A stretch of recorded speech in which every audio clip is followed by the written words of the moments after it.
দেখুন বড়াগুলো দেখতে কতটা লোভনীয় হয়েছে। দেখে বোঝাই যাচ্ছে না যে করলা দিয়ে তৈরি হয়েছে। খেতে তো দারুণ টেস্টি হয়। আর ভিতরটাও দেখুন কতটা সুন্দর হয়েছে, একটুও কাঁচা নেই। নমস্কার বন্ধুরা, তিয়াসাস রেসিপিতে সকলকে স্বাগত জানাই। আজ হাজির হয়েছি এক দারুণ স্বাদের করলার রেসিপি নিয়ে, যেটা গরম গরম ভাতের সাথে খেতে দারুণ লাগে। করলা খেতে অনেকেই পছন্দ করেন না, তবে একবার এভাবে আমার মতো করে খেয়ে দেখুন। খেয়ে বুঝতেই পারবেন না যে করলা খাচ্ছেন না অন্য কিছু। এভাবে বানালে আশা করি ছোট বড় সকলেই আনন্দ সহকারে খাবে। আসুন তাহলে আর দেরি না করে তাড়াতাড়ি রেসিপিটা দেখে নেওয়া যাক। রেসিপিটা বানানোর জন্য এখানে আমি 2টো করলা নিয়েছি। এবার করলাগুলোকে জল দিয়ে ভালো করে ধুয়ে নিচ্ছি। করলার খাঁজের মধ্যে যাতে নোংরা না থাকে সেই জন্য ভালো করে একটু ধুয়ে নিতে হবে। এবার করলা দুটোকে এরকম একটা গ্রেটারের সাহায্যে ভালো করে গ্রেট করে নিচ্ছি। করলা যত কচি হবে রেসিপি কিন্তু তত সুন্দর হবে, তাই একটু কচি দেখে করলাটা নেওয়ার চেষ্টা করবেন। আর করলাটা যদি একটু বড় হয় তাহলে এর থেকে বীজগুলোকে একটু আলাদা করে নেবেন। 2টো করলাই আমি ভালো করে গ্রেট করে নিয়েছি। এবারে যে করলাগুলো গ্রেট করে নিয়েছি সেগুলো থেকে একটু জলটা চিপে ফেলে দিচ্ছি। তারপর একটা প্লেটে নিয়ে নিচ্ছি। তবে যারা তেতো খেতে পছন্দ করেন এভাবে জলটা না চিপে জল সমেত নিয়ে নিতে পারেন। 2টো করলা থেকে আমি জলটা চিপে ফেলে দিয়েছি, আর এই জলটা ফেলে দিচ্ছি। এবার কড়াই গরম করে প্রথমে আমি 1 চামচ মতো বেসন ভেজে নিচ্ছি। এখানে আমি বড় চামচের 1 চামচ মতো বেসন নিয়েছি। বেসনটাকে লো টু মিডিয়াম ফ্লেমে হালকা করে ভেজে নিচ্ছি।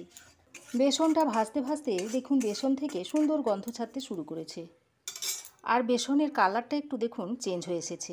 এবার এই পর্যায়ে বেসনটাকে নামিয়ে নিচ্ছি। দেখুন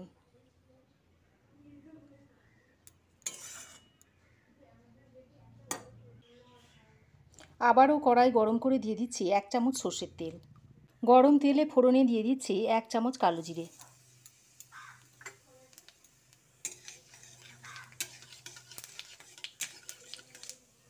ফোড়নটা কয়েক সেকেন্ড ভেজে নিয়ে এর মধ্যে দিয়ে দিচ্ছি একটা মিডিয়াম সাইজের কুচনো পেঁয়াজ। পেঁয়াজটা দিয়ে খানিকক্ষণ একটু নেড়ে চেড়ে ভেজে নিচ্ছি। পেঁয়াজটা খুব বেশিক্ষণ ভাজবো না, একটু নরম হয়ে এলে আর কালারটা চেঞ্জ হলেই হবে। পেঁয়াজের কালারটা চেঞ্জ হয়ে একটু হালকা হালকা ভাজা হয়ে এলে এর মধ্যে গ্রেট করা করলাটা দিয়ে দিচ্ছি। করলাটা দিয়ে পেঁয়াজের সঙ্গে ভালো করে ভেজে নিচ্ছি। পেঁয়াজের সঙ্গে করলাটাকে কিছুক্ষণ নেড়েচেড়ে নেওয়ার পর এর মধ্যে দিয়ে দিচ্ছি অল্প একটু জিরে গুঁড়ো, দিচ্ছি অল্প একটু ধনে গুঁড়ো, সামান্য একটু হলুদের গুঁড়ো দিয়ে দিচ্ছি, আর দিচ্ছি একটু কাশ্মীরি লঙ্কার গুঁড়ো। মশলাগুলো দিয়ে করলার সঙ্গে ভালোভাবে মিশিয়ে নিচ্ছি। পুরো মশলাটা দিয়ে কিছুক্ষণ মিশিয়ে নেওয়ার পর এর মধ্যে দিয়ে দিচ্ছি একটা কুচনো কাঁচা লঙ্কা। কাঁচা লঙ্কাটা দিয়ে একবার ভালো করে মিশিয়ে নিচ্ছি। এবার এর মধ্যে সেই ভেজে রাখা বেসনটা দিয়ে দিচ্ছি। বেসনটা দিয়ে মিশিয়ে নিচ্ছি। এইভাবে ভাজা বেসন দিয়ে যদি তৈরি করেন তাহলে ফ্লেভারটা খুবই সুন্দর হয়, অনেকটা কাবাবের মতো খেতে লাগবে। এবার এখানে 1/4 চামচ মতো আমচুর পাউডার দিয়ে দিচ্ছি। তবে আপনারা আমচুর পাউডারের বদলে পাতিলেবুর রসটাও দিতে পারেন। দিয়ে একবার ভালো করে মিশিয়ে নিচ্ছি। খানিকক্ষণ মিশিয়ে নেওয়ার পর এর মধ্যে অল্প পরিমাণে জল দিয়ে ভালো করে নেড়েচেড়ে নিচ্ছি।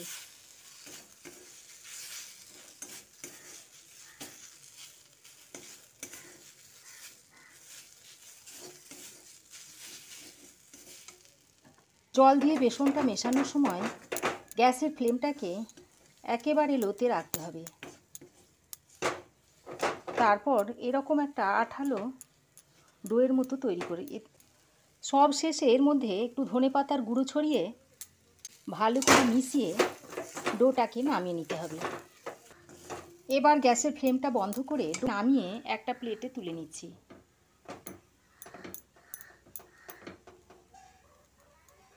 করলাটা নামিয়ে অল্প একটু ঠান্ডা হলে এর মধ্যে মিশিয়ে নিচ্ছি সাদা নুন আর সামান্য একটু বিট নুন।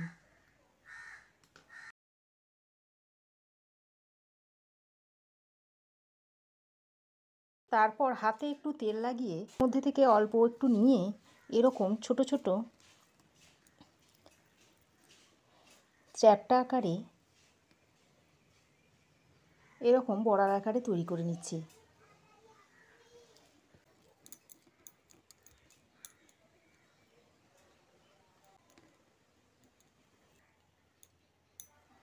দেখুন দুটো করলা দিয়ে 7 পিস বড়া তৈরি হয়েছে। এবার বড়াগুলো ভাজার জন্য ফ্রাই প্যানে বেশ খানিকটা তেল দিয়েছি। তারপর তেলটা গরম হলে বড়াগুলো একে একে তেলের মধ্যে দিয়ে দিচ্ছি। আমি এই বড়াগুলো শ্যালো ফ্রাই করছি, তবে আপনারা চাইলে ডিপ ফ্রাইও করে নিতে পারেন।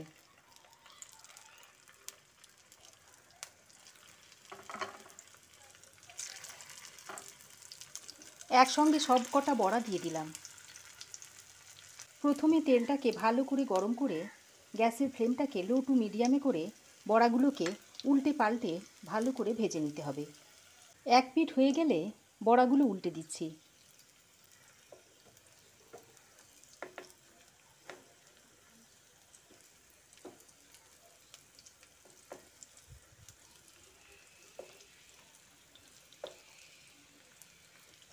দেখুন বড়ার কালারটা কত সুন্দর এসেছে।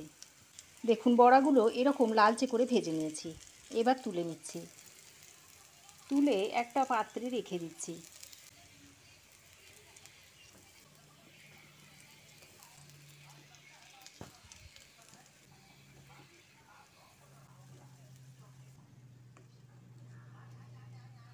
দেখুন তৈরি হয়ে গেল দুর্দান্ত স্বাদের করলার রেসিপি। এটা আপনারা গরম গরম ভাতের সঙ্গে সার্ভ করতে পারেন। তাছাড়া গরম চায়ের সঙ্গেও এটা সার্ভ করতে পারেন। খেতে অসাধারণ লাগবে। তো একবার এইভাবে তৈরি করে খেয়ে দেখবেন। তো রেসিপিটা কেমন হলো অবশ্যই কমেন্ট করে জানাবেন। ভালো লাগলে একটা লাইক ও শেয়ার করবেন। পাশে থাকা বেল আইকনটা অবশ্যই প্রেস করবেন। আর আমার চ্যানেলে নতুন বন্ধু হয়ে থাকলে প্লিজ চ্যানেলটা সাবস্ক্রাইব করার অনুরোধ রইল। আজ এ পর্যন্তই। আবার দেখা হবে নতুন কোনো রেসিপি নিয়ে নেক্সট এপিসোডে। সে পর্যন্ত ভালো থাকবেন, সুস্থ থাকবেন। ধন্যবাদ।